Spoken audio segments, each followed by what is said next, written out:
같이 기도하시겠습니다.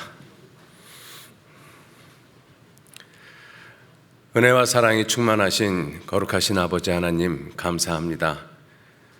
하나님의 귀하신 능력과 은혜와 사랑으로 저희들 구원해 주시고, 또 지금 이 시간까지 주님의 거룩하신 몸된 교회 안에 우리의 남은 생에 살아가도록 늘 지켜주시고 진리의 말씀으로 가르쳐 주시고 인도해 주심에 진심으로 감사를 드립니다.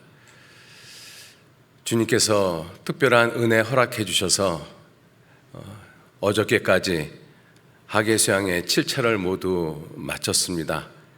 주님이 도와주시고 은혜 베풀어 주셔서 7차까지 수양회를 마치는 그 모든 시간에 아무 어려움 없이 또 주님의 은혜 가운데 이뤄진 많은 영혼들이 주님의 말씀을 듣고 구원함을 받았습니다. 이번 수양회를 통해서 구원함을 받은 우리 형제 자매님들, 주님께서 더욱 귀한 은혜와 사랑으로 이끌어 주시고 인도해 주셔서 자기가 속한 교회 안에 주님의 은혜 가운데 생활하면서 그 믿음이 더욱 자라갈 수 있도록 주님께서 붙들어 주시고 인도해 주옵소서. 또 먼저 구원함을 받은 우리 형제 자매님들도 이제 구원함을 받은 새로운 형제 자매님들 더욱 보살피고 아끼고 사랑하고 또 인도할 수 있는 그 귀한 마음 허락해 주시기를 또한 의지하고 부탁드립니다. 우리 모든 그리스도인들의 삶이 하루하루 살아가면서 주님의 영광을 더욱 드러내는 그러한 귀한 삶을 살아갈 수 있도록 우리의 마음과 생각을 이끌어 주시고 인도해 주옵소서. 세상은 점차 어지러워져 가고 어두워져 가고 있습니다. 이러한 세상에 썩어질 것, 또 없어질 것, 의미 없는 것, 죄악된 것들 가운데 우리의 마음과 생각 빼앗기지 아니하도록 주님께서 일깨워 주시고, 주님이 오실 날이 가까울수록 더욱 모이기를 힘쓰고 또 주님의 영광을 위해서 이 세상에서 소금과 빛의 역할을 온전히 할 수 있도록 주님께서 항상 이끌어 주시고 인도해 주옵소서. 이 시간 온전히 주 성령님께만 의지하고 부탁드립니다. 한 시간 주님의 귀한 말씀 우리 모두에게 허락하시고 인도해 주옵소서. 모든 것 주님께 감사드리면서 우리를 구원하시고 지켜주시는 예수님 이름으로 기도 올렸습니다. 아멘. 우리 전도서 찾겠습니다. 전도서 11장 찾겠습니다. 전도서 11장.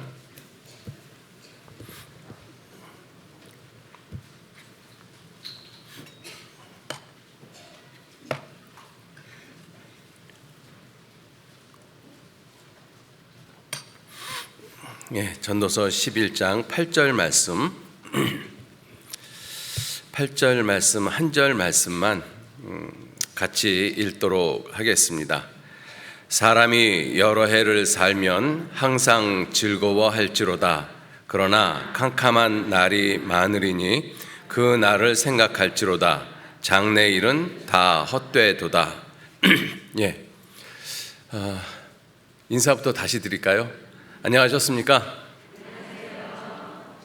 반갑습니다. 많이 피곤하시죠? 안 피곤하셔요?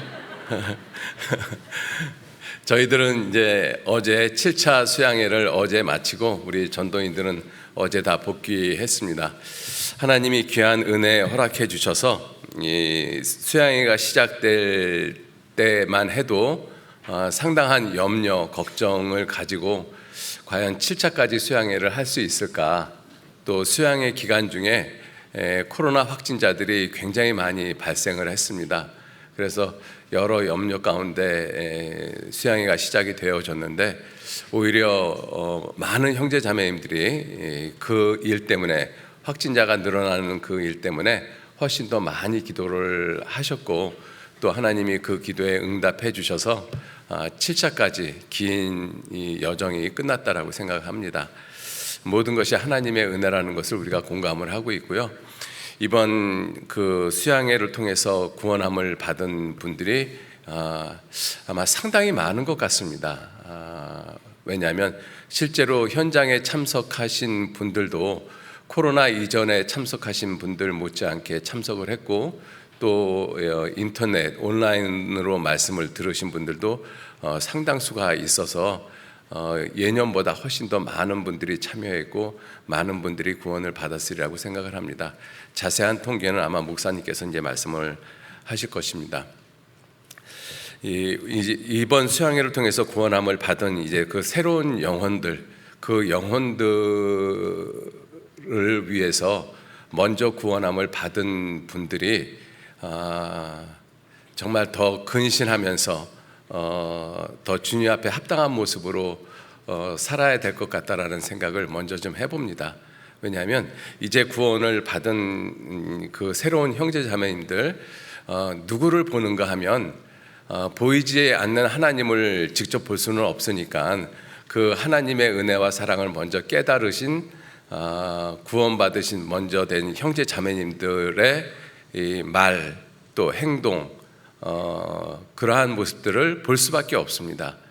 그래서 이제 구원함을 받으신 분들이 먼저 구원을 받으신 분들의 모습을 보면서 신앙생활은 저렇게 하는 것이구나, 이런 것들을 분명히 본받을 거라고 생각이 되어집니다.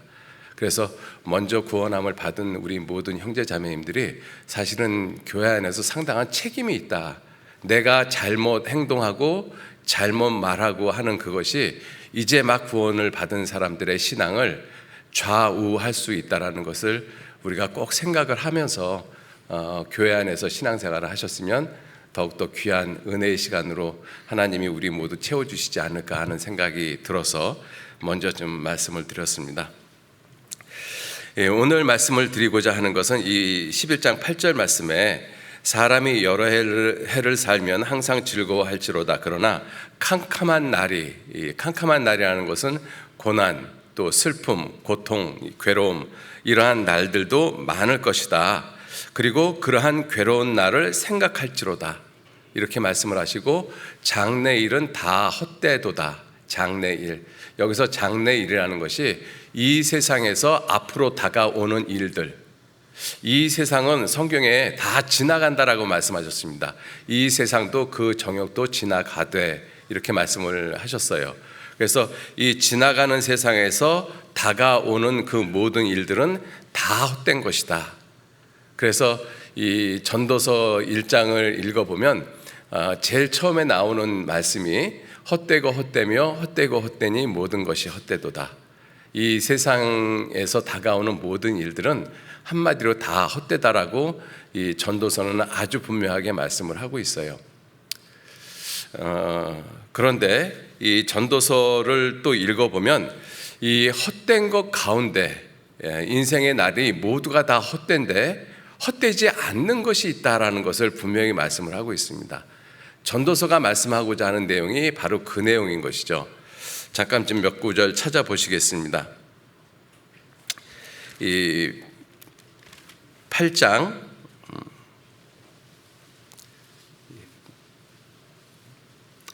12절 말씀 제가 읽겠습니다. 죄인이 100번 악을 행하고도 장수하거니와 내가 정령이 아노니 하나님을 경외하여 그 앞에서 경외하는 자가 잘 될 것이요 악인은 잘 되지 못하며 장수하지 못하고 그 날이 그림자와 같으리니 이는 하나님 앞에 경외하지 아니함이라. 이 헛된 세상을 보면 악한 사람이 더 잘 되고 선을 향하는 사람이 오히려 고통을 받는 그러한 모습들이 참 많이 있습니다. 욥기 21장에도 또 시편 73편에도 이제 그러한 내용을 말씀을 하고 있습니다. 왜 세상이 그러느냐? 이 세상이 하나님께서 저주하신 세상이고 다 지나가는 세상이고 헛된 세상이고 완전한 세상이 아니기 때문에 악한 사람들이 혹 잘 될 수가 있습니다. 그런데 그러한 세상에서 끝까지 살펴보면 이 지금 하신 말씀처럼 죄인이 100번 악을 행하고도 이 세상에서는 잘 될 수 있다. 그런데 분명히 아는 것이 무엇이냐면 하나님을 경외하여 그 앞에 하나님을 경외하는 자가 반드시 잘 될 것이다. 그래서 이 전도서의 최종 결론이 12장 13절 말씀입니다. 하나님을 경외하는 것이 사람의 본분이다. 그래서 전도서 1장 2절은 인생의 모든 것은 다 헛된 것이다. 그런데 전도서 12장 13절 바로 끝절 말씀, 바로 앞절 말씀에는 하나님을 경외하는 것이 그것이 인간의 본분이다. 마땅한 도리라고 말씀을 하고 있는 것입니다. 이 전도서는 우리가 알고 있듯이 솔로몬이 기록을 했습니다. 솔로몬이 하나님의 귀한 능력과 은혜를 통해서 이 세상에 없는 그러한 지혜를 하나님께로부터 받았어요. 그래서 열왕기상 4장 끝부분에 보면 이 솔로몬이 이 담에서 나는 우슬초와 백향목 그리고 이 짐승 그리고 기는 것들까지 모든 것을 다 말했다. 잠언 3촌을 말했다라고 이야기를 하고 있지 않습니까? 그래서 세상에 있는 모든 왕들이 솔로몬의 지혜를 들으려고 왔더라 이렇게 말을 하고 있습니다. 그러한 놀라운 지혜를 가진 이 솔로몬이 평생에 연구했던 연구 과제가 있어요. 그 평생에 연구했던 연구 과제가 임금으로서 세상을 어떻게 다스려야 될 것인가, 어떻게 더 많은 부를 축적해야 될 것인가, 그런 것이 연구 과제가 아니었고 도대체 인생이 뭐냐, 이 인생에 대해서 연구를 했어요. 그래서 이 어떻게 보면 전도서는 솔로몬의 인생 연구 보고서라고 이야기할 수 있습니다. 그래서 인생에 대해서 살펴보니까 인생이 정말 헛되고 우리가 논문 같은 것을 보면 이렇게 초록이라고 해서 제일 앞에 논문에 대한 어떤 개요를 갖다가 이야기하는 부분이 있잖아요. 그것과 같은 그 내용이 전도서 1장 2절 말씀입니다. 헛되고 헛되며 헛되고 헛되니 모든 것이 헛되도다.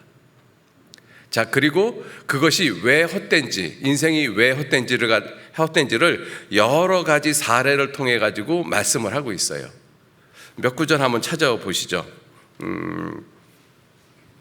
전도서 2장 23절 말씀을 보시면 인생이 무엇이냐, 23절에 2장 23절에 일평생에 근심하며 수고하는 것이 슬픔뿐이라 그 마음이 밤에도 쉬지 못하나니 이것도 헛되도다.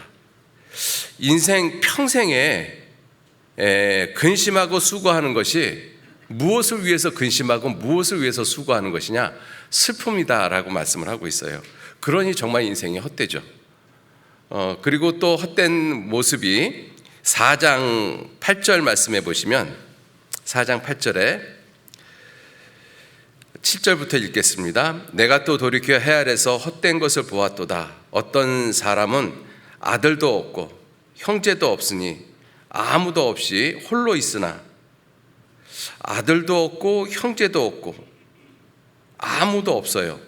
그런데 수고하기를 맞이 아니하며 부를 재산을 눈에 족하게 여기지 아니하면서도 이르기를 내가 누구를 위하여 수고하고 내 심령으로 낙을 누리지 못하게 하는고 하나니 이것도 헛되어 무익한 노고로다. 우리가 특히 우리나라 부모님들은 열심히 수고해서 자기가 모은 재산을 갖다가 이 후대에게 물려주는 그러한 모습이 있잖아요. 그것도 하나의 보람이라고 생각할 수 있습니다. 근데 이 사람은 물려줄 사람도 없어요. 자식도 없고 뭐 아내도 없고 동기간도 없고 자기가 많이 벌어놓은 것 물려줄 사람도 없는데, 그런데 여전히 이 재물을 모으기에 수고하고 있어요. 그 수고가 무슨 의미가 있겠느냐 하는 것이죠. 또 5장 보시면 5장에 이렇게 말씀하고 있습니다. 5장 10절 말씀에 은을 사랑하는 자는 은으로 만족함이 없고 풍부를 사랑하는 자는 소득으로 만족함이 없나니 이것도 헛되도다. 이 은은 돈을 이야기를 하고 있잖아요. 우리가 지금 살고 있는 시대는 이 하나님을 사랑하는 것보다 쾌락을 더 사랑하고 돈을 더 사랑하는 시대가 됐습니다. 그런데 그러한 돈으로도 만족이 없다라는 것이죠. 그죠? 저는 그 돈을 몇백억, 몇천억 갖고 있는 사람들을 보면 그 돈 어떻게 쓸까 좀 궁금하더라고요. 그거 쓰는데도 굉장한 지혜가 필요할 것 같아요. 그죠? 몇천억이면. 그죠? 내 수중에 돈 10만 원이 있으면 그걸 내가 이렇게 내 생각대로 이렇게 쓸 수 있는데, 내가 컨트롤 할 수 없는 그러한 돈이 내 수중에 있으면 그거를 과연 어떻게 쓸까? 그러한 세계에 있는 사람들은 또 나름대로 또 방법이 있겠습니다만은, 하여튼 돈을 사랑하는 자는 돈으로 만족함이 없고 풍부를 사랑하는 자는 자기가 벌어들이는 소득으로도 만족함이 없다. 그러니까 인생이 참 헛될 수밖에 없죠. 또 인생에 대해서 말씀하시기를 15절에 저가 모태에서 벌거벗고 나왔은즉 그 나온 대로 돌아가고 수고하여 얻은 것을 아무것도 손에 가지고 가지 못하리니 이것도 패단이라 어떻게 왔든지 그대로 가리니 바람을 잡으려는 수고가 저에게 무엇이 유익하랴. 다 바람을 잡으려는 수고라고 말씀을 하고 있습니다. 17절 같이 읽겠습니다. 일평생을 어두운 데서 먹으며 번뇌와 병과 분노가 저에게 있느니라. 일평생을 어두운 데서 먹으며, 혹시 음식 불 꺼놓고 잡숴보신 적 있으세요? 음식 불 꺼놓고 먹어보면요 정말 아무 맛도 없습니다. 그죠? 색깔도 구분이 안 되고 맛도 구분이 안 돼요. 그리고 내가 이 어두컴컴한 데서 내가 이걸 굳이 먹어야 되나? 그 먹고 있는 자신의 모습이 정말 비참하게 느껴지고, 근데 우리들이 이 세상에서 즐기는 그 모든 것들이 어두운 데서 먹는 것과 같다. 그리고 번뇌, 병, 분노가 우리 모든 인생에게 있다.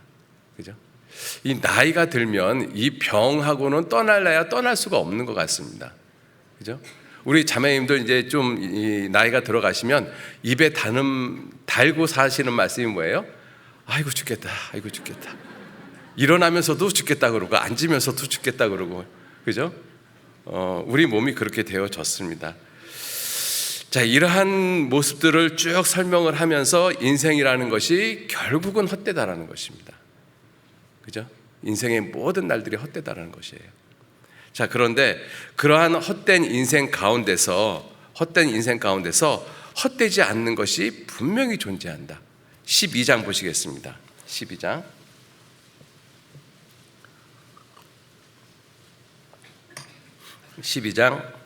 13절 말씀 같이 읽겠습니다. 일의 결국을 다 들었으니 하나님을 경외하고 그 명령을 지킬지어다. 이것이 사람의 본분이니라. 그래서 이 전도서는 인생이라는 것이 헛되다라는 것을 여러 가지의 모습으로 입증을 하고 있고, 그러한 헛된 인생 가운데서 헛되지 않는 것이 무엇이냐? 하나님을 경외하는 것이다.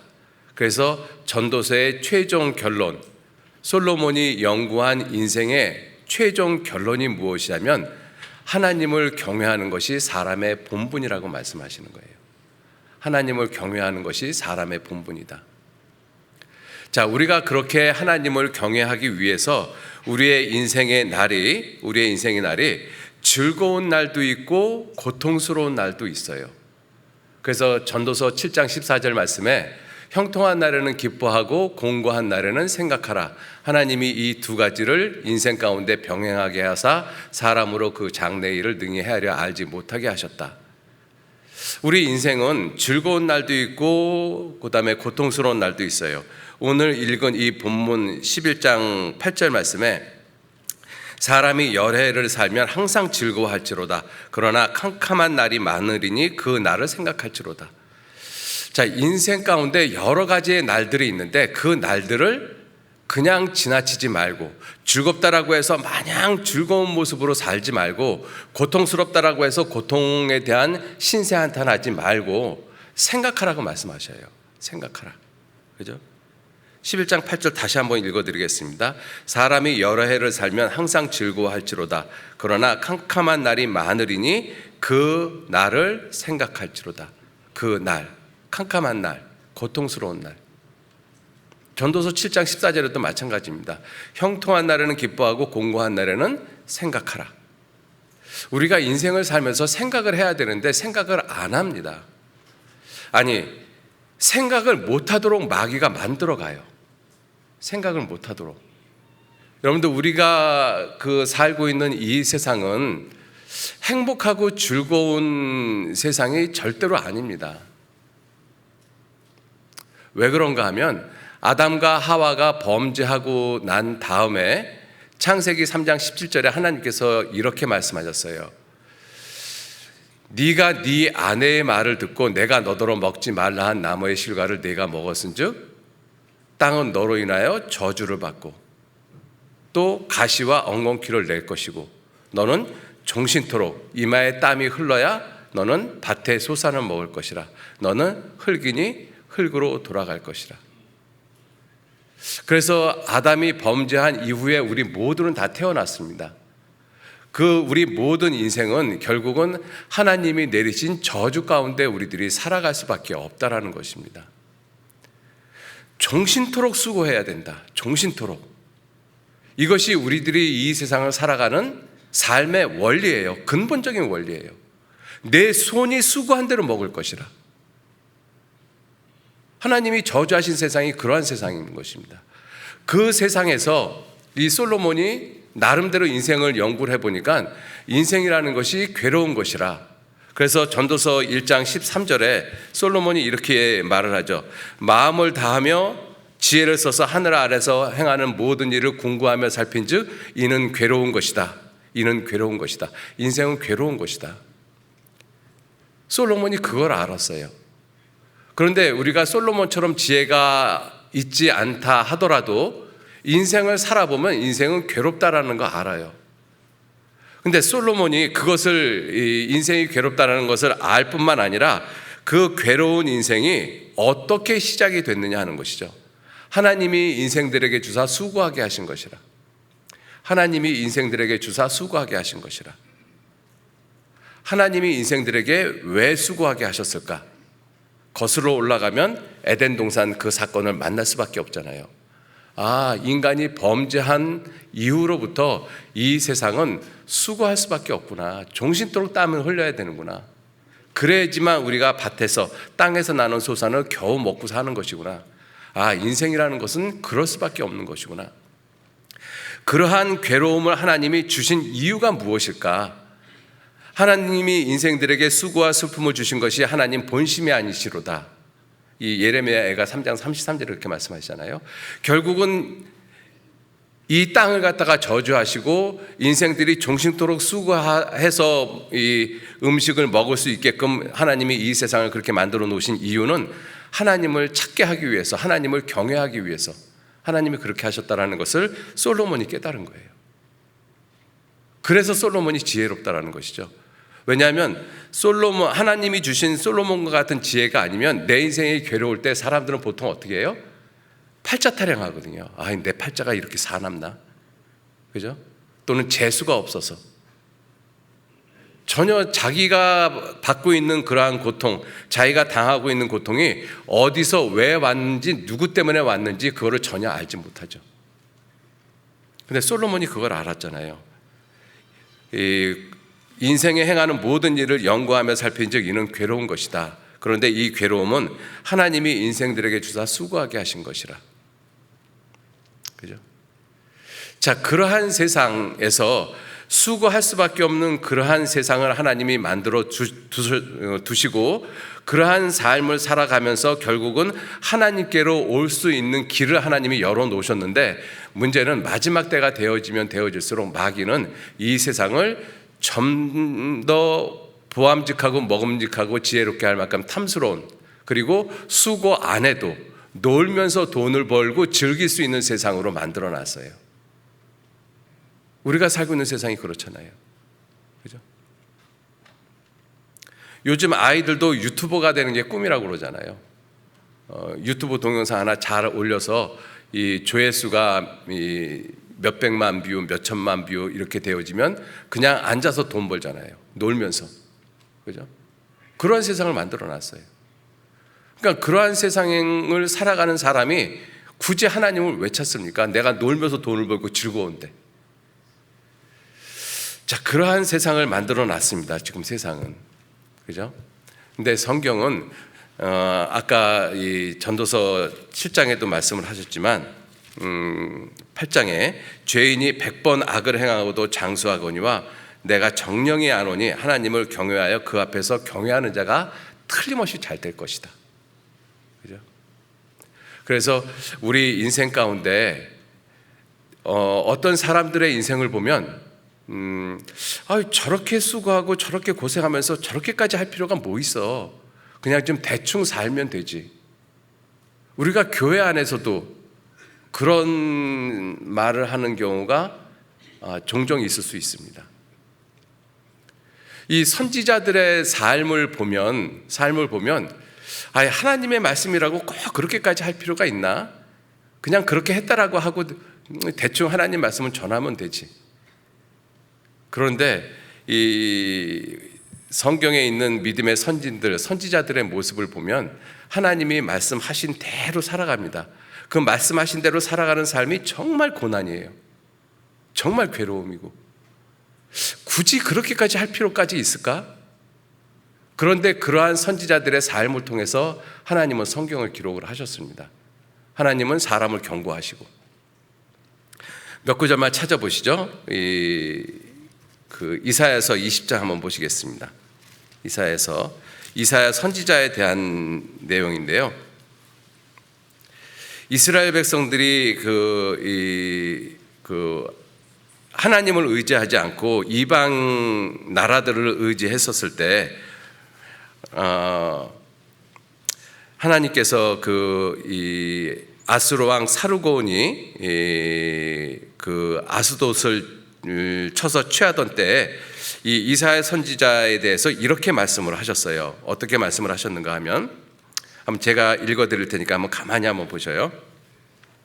20장 2절 말씀. 곧 그때 여호와께서 아모스의 아들 이사야에게 일러 가라사대, 갈지어다 내 허리에서 배를 끄르고, 허리띠를 끄르라는 얘기죠. 내 발에서 신을 벗을지니라 하심에 그가 그대로 하여 벗은 몸과 벗은 발로 행하니라. 하나님께서 이 이사야 선지자에게 벗은 발과 벗은 몸으로 다녀라 이렇게 말을 했어요. 이사야 선지자가 그렇게 했죠. 그런데 하루 이틀 하라고 그런 것이 아니고 3절 말씀해 보시면, 여호와께서 가라사대 나의 종 이사야가 3년 동안 벗은 몸과 벗은 발로 행하여 애굽과 구스에 대하여 예표와 기적이 되게 되었느니라. 벗은 발과 벗은 몸으로 3년을 행했어요. 애굽과 구스에 대해서 하나의 이 경고를 하기 위해서. 그렇게 벗은 몸으로 다니는 그 이사야 선지자, 하나님의 사람을 보면서 주변에 있는 사람들이 뭐라고 이야기를 했을 것 같아요? 꼭 그렇게까지 할 필요 있어? 그냥 한 30일 정도 그렇게 하고 말지 뭘 그렇게 3년까지 해? 저거 참 헛된 일이다. 저렇게 한다고 저 사람들이 깨닫겠어? 그런 마음 안 들었을까요? 아마 틀림없이 그러한 마음도 들었을 것 같아요. 그죠? 그런데 하나님은 이사야 선지자에게 3년 동안 그렇게 하라고 말씀을 하셨고, 사람들이 봤었을 때는 참 헛된 일이다, 허탄한 일이다. 저 왜 미련한 일을 저렇게 하고 있을까? 사람들이 하나님이 그렇게 시키는 것도 미련하게 보고, 그렇게 시킨다고 하고 있는 이사야 선지자도 미련하게 보고. 그죠?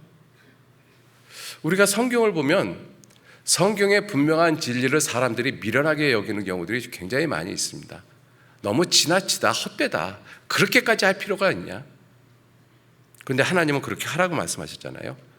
그리고 믿음의 선진들은 그렇게 살았고, 그 삶이 과연 헛되냐 하는 것이죠. 그 삶이. 또 예레미야 13장 잠깐 좀 보시죠. 예레미야 13장.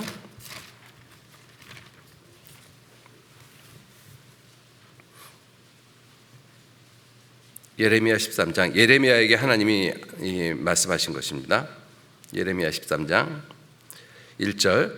여호와께서 이같이 내게 이르시되 너는 가서 뱃띠를 사서 내 허리에 띠고 물에 두지 말라 하시기로 내가 여호와의 말씀대로 띠를 사서 내 허리에 띠니라.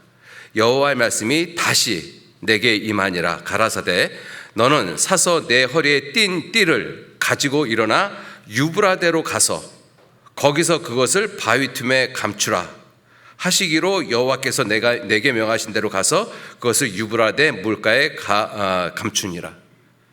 이 예레미야가 있는 곳에서 유브라데 강까지는 약 키로수로 약 600km가 좀 넘는다고 합니다. 근데 하나님이 배띠를 사서 처음에는 네 허리에 띠라고 그랬어요. 그래서 그렇게 했죠. 근데 그 다음에 그 네가 허리에 띈 띠를 가지고 유브라데 강까지 가라. 그리고 거기서 바위 틈에 감추라. 그 거리가 1, 2km도 아니고 600km가 넘어요. 서울, 부산이 넘어가는 거리입니다. 거기까지 가라는 거예요. 그 띠 하나 바위 틈에 감추는데 그렇게까지 할 필요가 있을까? 6절, 여러 날 후에 여호와께서 내게 이르시되 일어나 유브라데로 가서 내가 내게 명하여 거기 감추인 한 띠를 취하라 하시기로 내가 유브라데로 가서 그 감추었던 곳을 파고 띠를 취하니 띠가 썩어 쓸데없이 되었더라. 당연한 거죠. 이렇게까지 안 해도 그렇게 될 거 뻔히 알아요. 그걸 하나님이 모르시겠습니까? 예레미야 선지자가 모르겠습니까? 그런데 하나님은 그걸 시켰고 예레미야 선지자는 그 말씀에 순종을 했어요. 사람들이 봤을 때 이렇게 시키고 있는 하나님이나 시킨다고 하는 예레미야나 똑같이 어리석게 보이죠. 왜 저렇게까지 하지?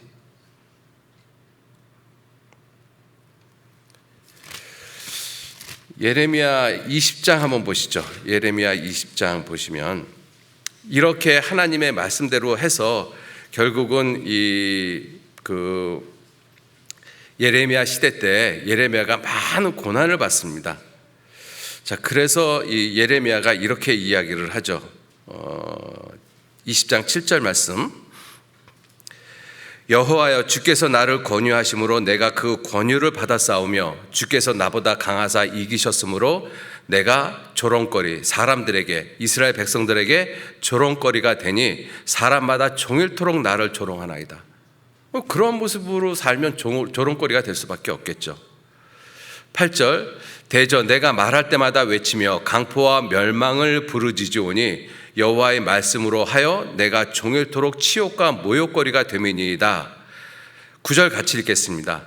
내가 다시는 여호와를 선포하지 아니하리라 하며 그 이름으로 말하지 아니하리라 하면 나의 중심이 불 붙는 것 같아서 골수에 사무치니 답답하여 견딜 수 없나이다. 이렇게까지 할 필요가 뭐가 있을까? 그냥 그렇게 안 했으면 좋겠다. 이러한 마음을 가지고 있으면 예레미야 마음의 중심이 불 붙는 것 같아서 견딜 수가 없다. 하나님이 그 마음을 주신 거잖아요. 그죠? 그래서 이 예레미야가 이와 같은 하나님의 일을 하면서 자기의 난 나를 저주합니다. 욥만 자기의 난 나를 저주한 것이 아니에요. 욥이 자기의 난 나를 저주한 것처럼 예레미야도 동일한 모습으로 자기의 난 나를 저주합니다. 14절 말씀 보시죠. 14절. 내 생일이 저주를 받았다면, 나의 어미가 나를 생산하던 날이 복이 없었다면, 나의 아비에게 소식을 전하여 이르기를 내가 생남하였다 득남하였다 하여 아비를 즐겁게 하던 자가 저주를 받았다면, 그 사람은 여호와께서 회파하시고 후회치 아니하신 성읍같이 되었다면, 그로 아침에 부르짖는 소리 낮에 떠드는 소리를 듣게 하였다면, 이는 그가 나를 태에서 죽이지 아니하였으며 나의 어미로 내 무덤이 되게 하지 아니하셨으며 그 배로 항상 부르게 하지 아니하신 영고로다. 어찌하여 내가 태에서 나와서 고생과 슬픔을 보며 나의 날을 수욕으로 보내는고. 참 이 표현 가운데 자기를 잉태하고 있는 어머니가 무덤이 되었으면 참 놀라운 표현이죠. 그죠? 자기를 잉태하고 있는 어머니가 자기의 무덤이 되었으면 차라리 좋았을 텐데 얼마나 힘들었으면 이렇게 이야기를 했겠어요. 그죠? 그런데 이러한 사람들의 그 삶의 모습이 인간적인 관점에서 보면은 참 미련하게 보입니다. 하나님도 좀 너무하다 싶은 그런 느낌도 들고. 그죠? 에스겔서 4장 한번 보시죠. 이 에스겔 선지자도 마찬가지예요. 에스겔 선지자도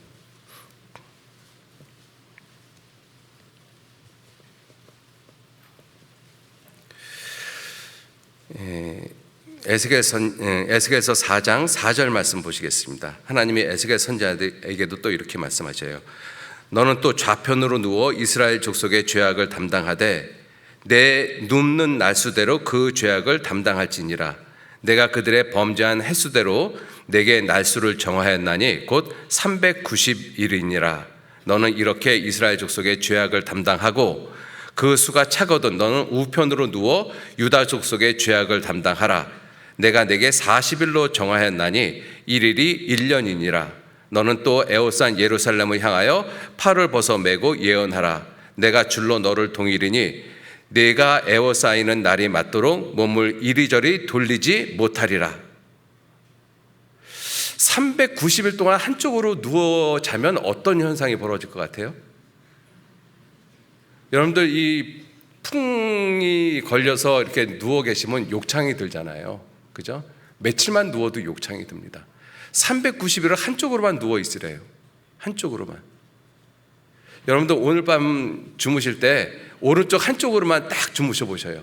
왼쪽으로 절대로 돌리지 마시고.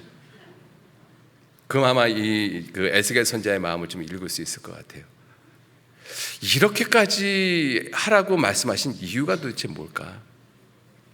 그런데 에스겔 선지자는 이 하나님의 말씀에 순종했잖아요. 사람들이 봤었을 때는 야 너무 가하다, 너무 가혹하다. 그런 명령을 어떻게 사람에게 내릴 수 있지?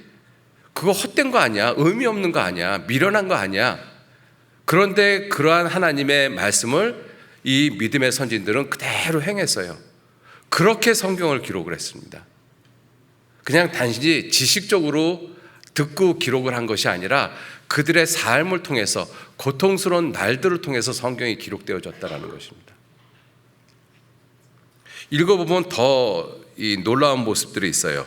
9절 말씀.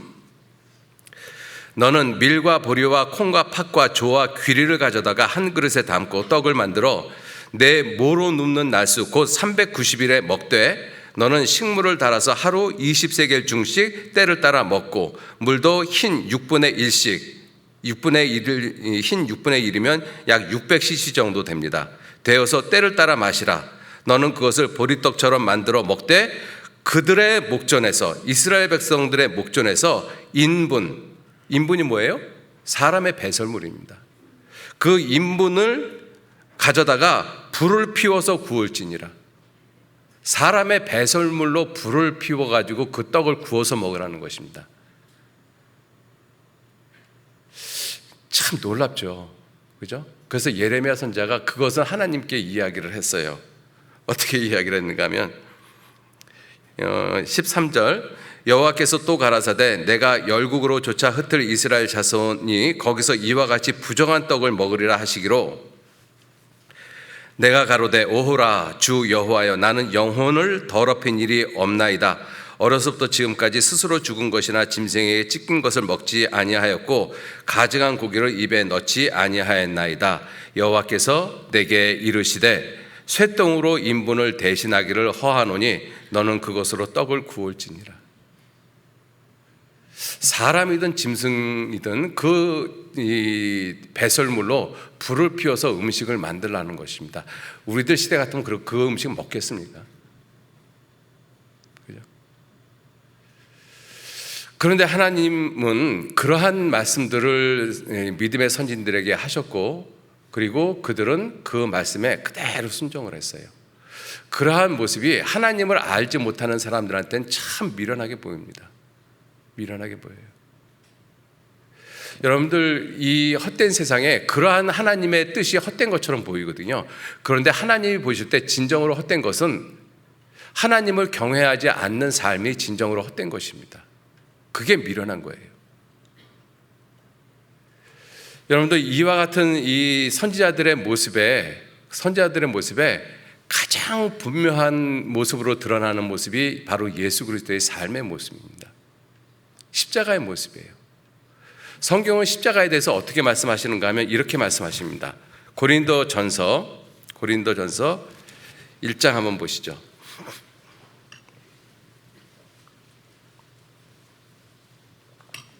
고린도전서 1장 18절 말씀 같이 읽겠습니다. 십자가의 도가 멸망하는 자들에게는 미련한 것이요 구원을 얻는 우리에게는 하나님의 능력이라. 십자가의 도, 여기서 도라는 것이 메시지거든요. 십자가가 말하고자 하는 것, 전달하고자 하는 것, 그것이 멸망하는 자들에게는 미련한 것이고 구원을 얻는 우리에게는 하나님의 능력이라.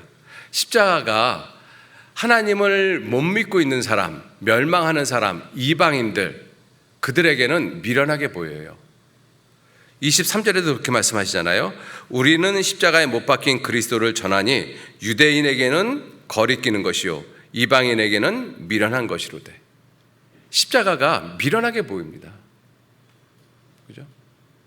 십자가가 하나님이 사람이 되셔서 그분이 모든 사람의 죄를 다 담당하시고 십자가에서 우리를 대신해서 죽으셔서 우리의 죄를 영원히 용서하셨다는 것이잖아요. 그 사실을 믿으면 구원이라고 말씀하신 거잖아요. 십자가의 도가 그 내용입니다. 그것이 왜 이방인들, 멸망하는 자들에게는 미련하게 보이느냐? 여러분들, 우리 사람들은 어떻게 생각을 해요? 내가 지은 죄를 내가 담당해야지 왜 내가 지은 죄를 남이 담당을 해? 그리고 어떻게 하나님이 사람이 돼? 그리고 어떻게 한 사람이 모든 사람의 죄를 다 용서를 해? 2000년 전에 죽은 사람이 지금 내 죄를 어떻게 용서를 해? 내가 앞으로 살아가지도 않았는데 미래의 죄를 어떻게 용서를 해? 그렇게 생각하는 사람들에게 십자가는 미련하게 보입니다. 말이 안 되는 이야기죠. 이사야나 예레미야나 에스겔 선지자에게 말이 안 되는 것을 요구했던 하나님께서 동일하게 십자가의 모습이 역시 그렇게 멸망하는 자들에게는 미련하게 보인다는 것입니다. 또 유대인들에게는 거리끼는 것이라고 얘기를 했잖아요. 유대인들에게는 거리끼는 것이요. 갈라디아서 5장 11절 말씀해 보면 내가 지금까지 할례를 전하였으면 내가 어찌하여 핍박을 받으리요. 내가 이 십자가는 이 할례를 전하는 사람들에게 거리끼는 것이 되었다라고 얘기를 하거든요. 열심히 착하게 살고 율법을 지키면 천국 간다라고 하는 그 사람들에게 그게 이제 할례를 전하는 것이잖아요. 그렇게 하면은 천국 간다라고 하는 사람들에게 야, 그렇게 열심히 율법 지키고 착하게 살아서 천국 못 가. 오직 예수 그리스도의 십자가를 믿음으로써 천국 가는 거야 라고 이야기하는 것이 거치는 것이 되고 거리끼는 것이 되죠. 유대인들에게는 거리끼는 것이 되죠. 그죠? 그러니까 그들에게는 십자가가 어리석고 미련하게 보입니다. 헛된 것으로 보이죠. 그런데 정말로 헛된 것이 무엇이냐 하는 거예요. 정말로 헛된 것이. 여러분도 헛되고 헛되지 않은 것을 갖다가 구분할 수 있는 딱 유일한 길이 하나가 있어요. 끝이 어디냐 하는 거예요. 세상은 끝이 납니다. 다 지나가요. 모든 것이 끝이 나버립니다. 이 세상도 그 정욕도 지나간다라고 돼 있어요. 그 모든 세상이 지나가고 나면 영원한 세상이 틀림없이 오거든요. 그 영원한 세상에서 결코 헛되지 않는 것, 하나님을 경외하는 것, 예수 그리스도 십자가입니다. 그죠? 여러분들, 우리는 헛된 세상에 살면서 헛되지 않은 것을 위해서 살아가는 사람들이에요. 그 일을 위해서 우리가 이번 학예 수양회도 한 거잖아요. 앞으로 또 축예 수양회도 할 것이고 다음 주부터 우리 서울교회 중집회도 있고. 그렇게 하는 이유가 뭐예요? 헛되지 않은 일이 있다는 것을 우리가 분명히 알고 있기 때문에 그래요. 우리는 다 지나가는 세상, 하나님이 보실 때 헛된 세상, 수고해야지만 종식토록 먹을 수 있는 이 음식을 얻을 수 있는 그러한 세상에서 헛되지 않는 일들이 있다는 것입니다. 그죠? 그 일을 우리에게 맡기셨어요. 이 세상은 다 지나가지만 지나가는 세상 속에서 결코 헛되지 않는 것, 그것이 예수 그리스도의 십자가입니다. 십자가. 그래서 십자가는 멸망하는 자들에게는 미련하게 보임이요 구원을 얻는 우리에게는 하나님의 능력이 됨이라. 여러분들, 십자가가 정말 내게 능력이 됐잖아요. 그죠? 벌레와 구더기 같은 나 같은 죄인을 구원하셨잖아요. 여러분들, 구원하는 능력은 하나님밖에 없습니다. 요한계시록 19장 1절에 보면 이 구원과 능력과 영광이 하나님과 보좌에 앉으신 우리 어린 양께 있도다. 구원은 하나님밖에는 못하셔요. 세상 어떠한 것으로도 내 영혼을 구원할 수는 없습니다. 그게 하나님의 능력이잖아요. 지옥 갈 수밖에 없는 내가 천국에 대한 소망을 가지고 우리가 살아가고 있지 않습니까? 그게 누구의 능력이에요? 십자가의 능력입니다. 하나님의 능력이지 않습니까? 그리고 그렇게 구원받은 나를, 내 생각을 변화시키고 내 말을 변화시키고 내 마음을 변화시키잖아요. 그죠? 그래서 우리가 구원받기 전보다 차츰차츰 변화되어지는 모습으로 살아갑니다. 그 나를 그렇게 변화시키는 그 능력이 어디에 있어요? 내 부모도 못했잖아요. 나를 가르치는 선생님도 못했고, 나 자신의 아주 큰 각오를 가지고도 내가 변화되어지지 않았습니다. 그런데 구원받은 이후 주님의 몸된 교회 안에서 생활하다가 보면 내 삶이 변화가 되어져요. 그죠? 그렇게 변화가 되어진 이유가 무엇이냐? 내가 착한 사람이 되었기 때문이 아니라 새 사람이 되었기 때문에 그래요. 십자가는 나를 좀 더 나은 사람으로 만드는 것이 아니라 전혀 다른 사람, 새 사람으로 만듭니다. 그래서 내 삶이 새롭게 변하는 거예요. 그 능력이 어디에 있어요? 우리에게 있는 것이 아닙니다. 하나님께 있습니다. 십자가에게 능력이 있는 거예요. 그리고 하나님을 경외하는 삶을 살게끔 만들잖아요. 하나님을 경외하는 삶을 살 수 있도록, 하나님의 말씀에 순종할 수 있도록 우리를 그렇게 만들어 가십니다. 왜? 내 안에 하나님의 영, 성령이 계시기 때문에. 예전 같으면 똑같이 화내고 똑같이 싸우고 똑같이 미워하고 시기 질투하고 그러하는 모습이 내 모습이었는데, 구원을 받고 교회 안에서 신앙생활 하다 보면서 하나씩 하나씩 그런 것들이 깨어져 가잖아요. 아, 이러면 안 되지. 주님께서 내게 주신 계명이 있는데 내가 너희를 사랑한 것 같이 너희도 서로 사랑하라. 그래, 내가 그 말씀 붙잡고 내가 좀 참자. 억울해도 참자. 그죠? 그러면서 우리에게 없었던 인내가 조금씩 생겨가잖아요. 제가 오늘 우리 자매님들만 계시니까 하나 좀 부탁드리고 싶은 것이 있는데요. 우리 요즘 마지막 때 살아가는 사람들의 삶이 인내가 없어요. 그죠? 우리가 키우는 자식들만 인내가 없는 것이 아니라 우리 어른들도 인내가 없어요. 그죠? 우리 애들만 뭐 인스턴트 시대라고 이야기를 하지 마세요. 우리 어른들도 그렇습니다. 그러니까 세상을 보면 이 부부끼리도 이혼을 많이 하잖아요. 여러분들 이혼하는 이유가 뭐 때문에 이혼한다고 생각하십니까? 못 참으니까 이혼하는 거예요. 못 참으니까. 예전에 우리 어머니 아버지 시대들은 어머니들이 정말 참았어요. 그죠? 그래서 우리 어머니 아버지 시대들은 그렇게 이혼하는 퍼센티지가 많지 않았습니다. 누구의 덕이냐면 여자 덕이에요. 여자들이 이렇게 참았기 때문에. 근데 지금은 여자들이 안 참잖아요. 내가 왜 참어? 나도 나가서 똑같이 돈 벌 수 있는데, 나도 너보다 더 낫게 살 수 있는데 내가 왜 네 밥을 해줘? 죄송합니다, 니라고 해서.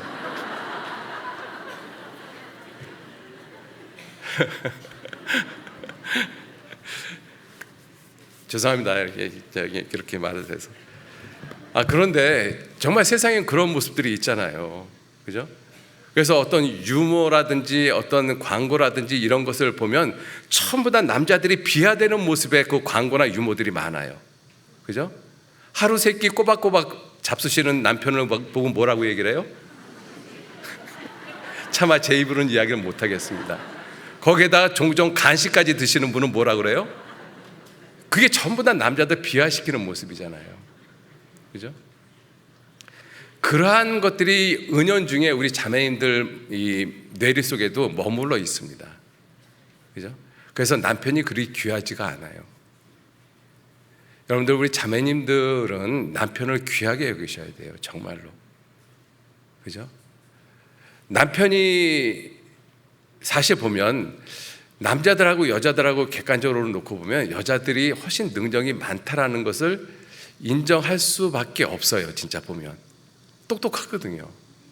왜 그런가 하면 하나님이 여자를 돕는 배필로 만드셨기 때문에 그래요. 도와주는 역할을 하도록 만들었잖아요. 그러니까 그 사람이 똑똑해야지만 도와줄 수 있어요. 똑똑하지 못한 사람은 도와줄 수가 없잖아요. 그죠? 그래서 돕는 배필로 만들었는데 지금 마지막 때가 되어지니까 그 돕는 배필, 그 똑똑한 분들이 인내가 없어졌어요. 인내가. 그죠? 여러분들, 우리 형제 자매님들은 정말 인내가 있어야 돼요. 주님 오실 날 멀지 않습니다. 인내하셔야 돼요. 어떻게 해서든지 가정을 깨트려서는 안 돼요. 그죠? 요즘은 또 뭐 합의 이혼이니 뭐 위장 이혼이니 뭐 이런 얘기를 많이 하거든요.